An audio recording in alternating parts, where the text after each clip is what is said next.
menceritakan sebuah film yang diambil dari kisah nyata berjudul Solo. Bercerita tentang seorang peselancar yang jatuh dari tebing di pinggiran pantai.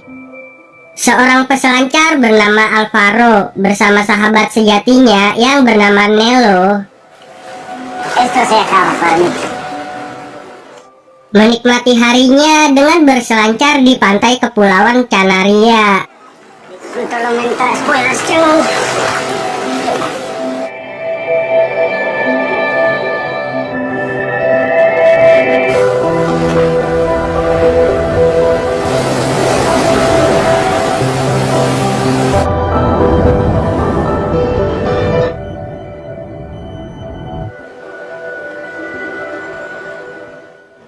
Malam harinya mereka berpesta. Nelo bercerita kalau dirinya sudah mendapatkan wanita impiannya dan akan pergi ke Kanada untuk menikahinya. Se llama Dindis.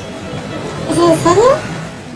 Semua teman-temannya bersulang merayakan kebahagiaannya.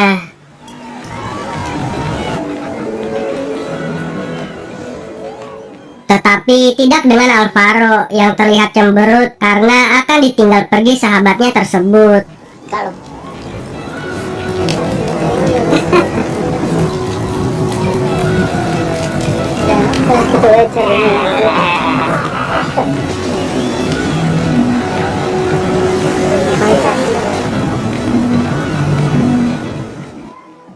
Setelah itu, Alvaro bersama temannya mojok berduaan di tempat yang gelap.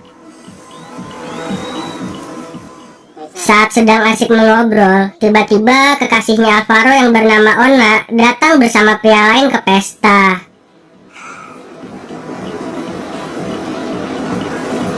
Ona. Yo me olvidaría de ella. Ese es el nombre de algo que hunde barcos y crea tsunami. Yo, sin embargo, Yaisa. Melihat hal itu, Alvaro yang sedang dalam kondisi agak oleng langsung menghampiri Ona. Pues yo quiero tenerlo todo. Libertad o amor, ya sabes. Lalu berkelahi dengan pria asing tersebut. Seusai pesta, Alvaro memarahi Nelo karena ia sudah mengingkari janjinya untuk berpetualang berselancar di separuh dunia dan berkencan dengan semua wanita yang mereka temui. Tetapi Nelo malah meninggalkannya, menikah dengan wanita di Kanada. Que tú y yo hicimos planes, ¿o no? Las quiero, tío. Y acabar con las mujeres del otro medio. Estoy enamorado como un quinceañero. ¿Vas en serio con eso? Y además hay otra cosa. ¿Dónde vas? Kemudian Alvaro memberikan sebuah tiket pesawat untuk pergi ke Lombok, Indonesia. Y de vuelta. Casa en Lombok, 8 semanas. Indonesia. Jika Nelo berubah pikiran dan ingin melanjutkan rencananya, maka Nelo boleh menyusul Alvaro di sana. Igual fatal el aliento, ¿eh? Eso negativo. Di pagi harinya, Alvaro menggunakan mobil jeepnya mencari ombak yang bagus untuk berselancar. Nelo mengirimkan pesan ingin berselancar bersama sebelum ia pergi ke Kanada. Tetapi Alvaro menghiraukannya dan tidak membalas pesan tersebut. Sampai akhirnya Alvaro menemukan tempat bagus untuk berselancar. Lalu berjalan ke lokasi tersebut.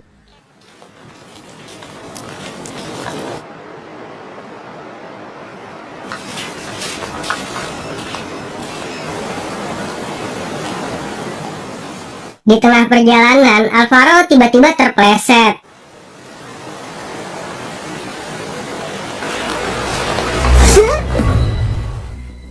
Lalu merosot karena daratan pasir yang curam dan licin.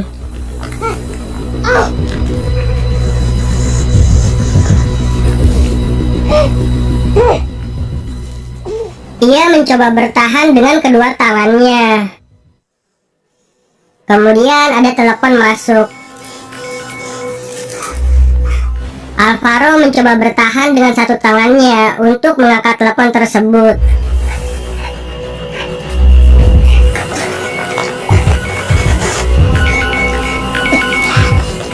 Tetapi ia malah semakin terperosok ke tebing jurang.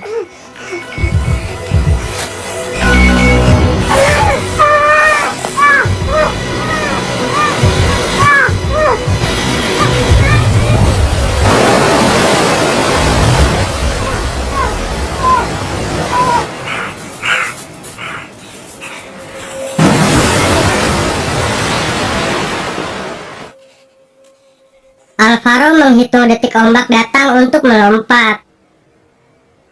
Berharap ia terjatuh sewaktu air datang.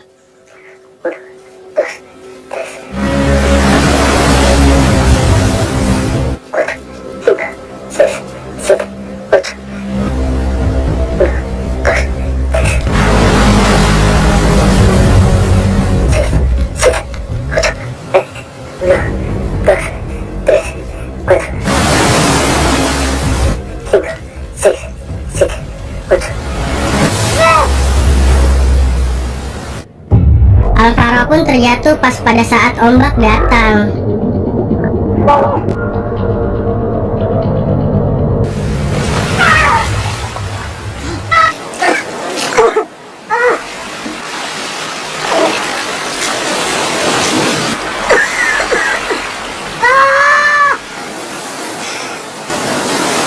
Tetapi tulang pinggangnya patah terkena benturan karang. Telapak tangannya terluka akibat memegang karang yang tajam. Dan kepalanya bocor karena terpeleset saat mencoba berdiri.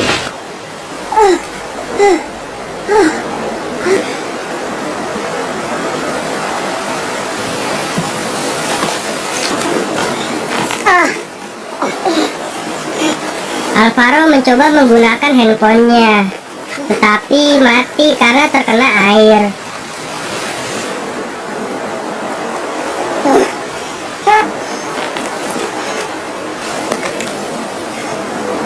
Kemudian ia berteriak meminta tolong, tetapi tak ada satupun orang yang bisa mendengarnya. Akhirnya ia melepas bajunya untuk membalut luka di telapak tangannya.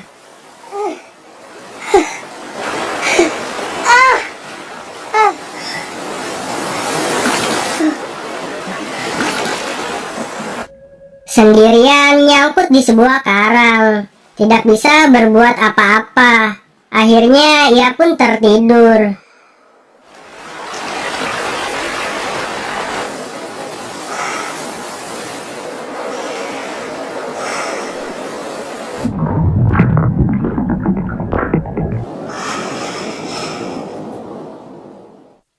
Saat terbangun, dengan kondisinya yang masih terluka, Alvaro mencoba berenang meninggalkan karang tersebut.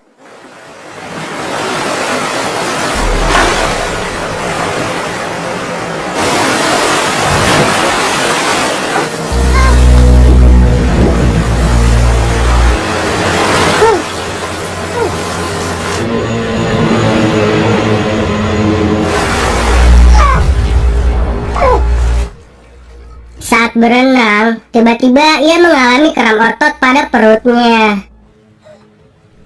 Hal itu mengakibatkan tubuhnya sulit untuk bergerak.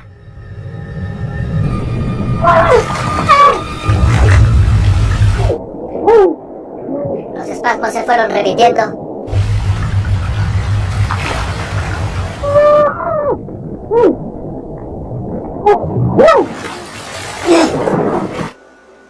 Sampai akhirnya ia memutuskan untuk menyerah, berpasrah pada Ilahi.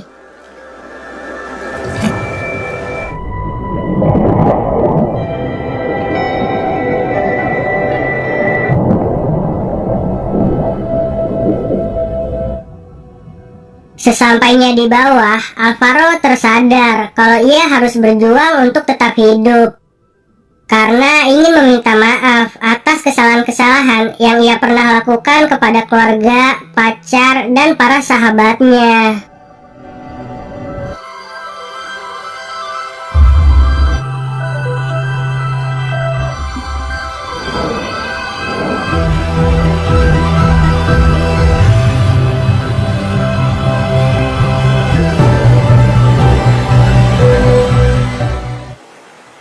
Pada akhirnya, ia sampai di pinggiran pantai.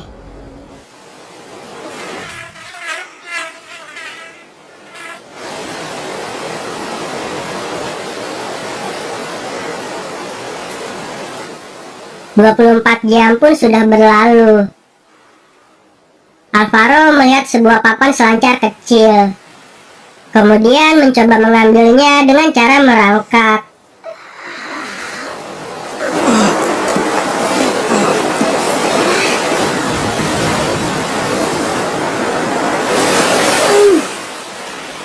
Tetapi, tak semudah itu, Ferguson.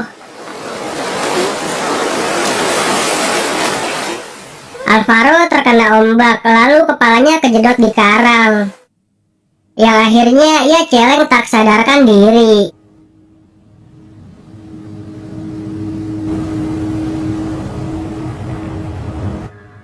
Ketika Alvaro tersadar, ia mencoba mengaitkan tasnya ke sebuah karang.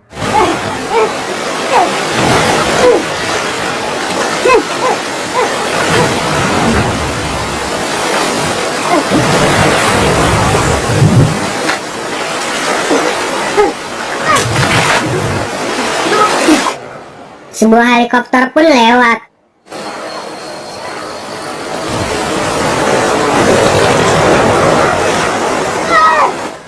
Alvaro mencoba berteriak, tetapi tidak terdengar. Alvaro pun kembali pingsan.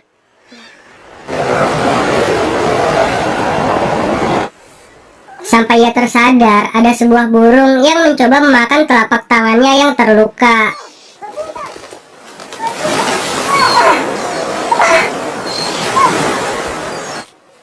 Kemudian, pada saat ia merangkak ke daratan pasir, tangannya terluka terkena kail pancing.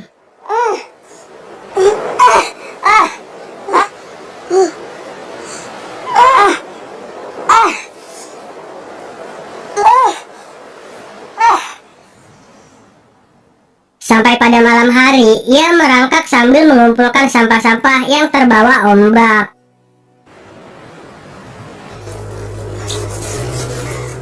Tangan dan kakinya yang terluka, ia celupkan ke air asin dari ombak.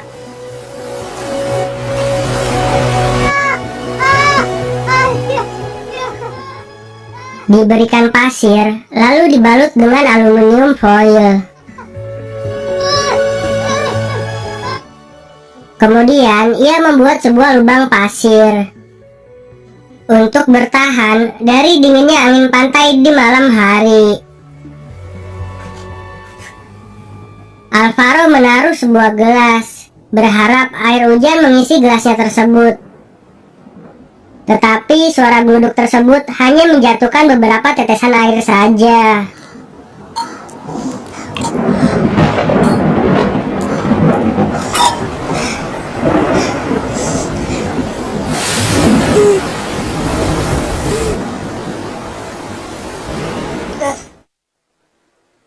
Di pagi harinya, Alvaro berpura-pura mati menunggu burung datang memakannya.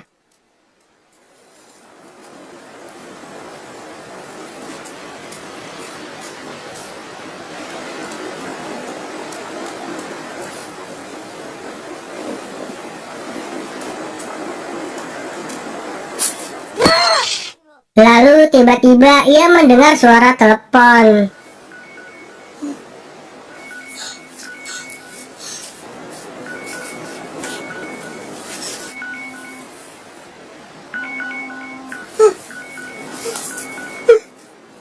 Di sana ia mendapatkan pesan video dari orang tua dan adiknya.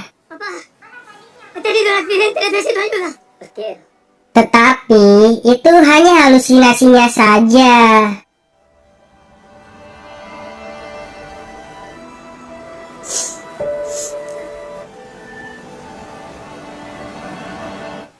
Kemudian Alvaro melihat papan selancar kecil, lalu merangkak mengambilnya.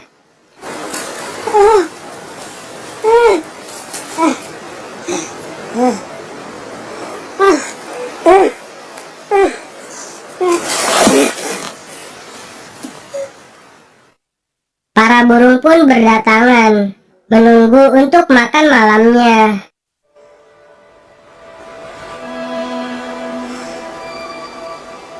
Teringat dengan kekasihnya Ona,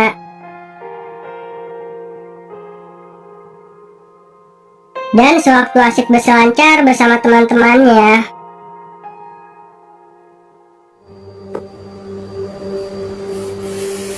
akhirnya Alvaro memutuskan untuk berjuang menggunakan papan selancar kecil yang ia temukan.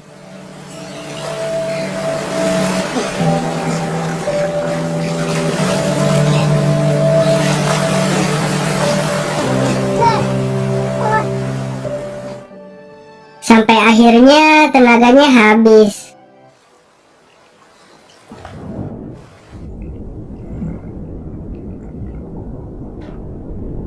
Lalu ia tenggelam di lautan yang berjarak sejauh 2 kilo dari pinggiran pantai.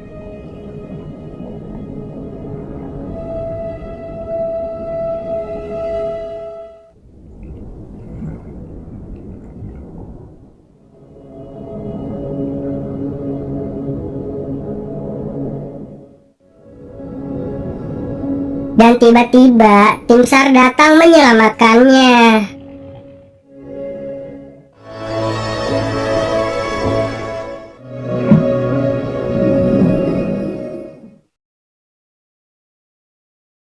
Dari kejadian itu, Alvaro meminta maaf kepada sahabat, pacar, dan keluarganya karena semua kesalahan yang pernah ia lakukan dan sifat keangkuhannya.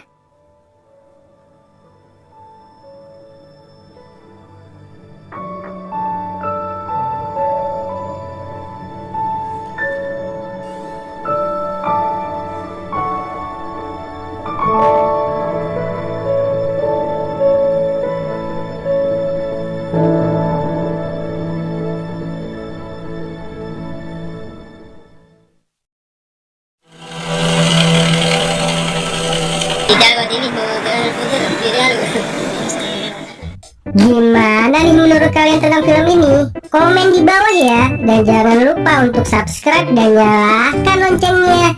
Sampai jumpa di video selanjutnya. Bye-bye.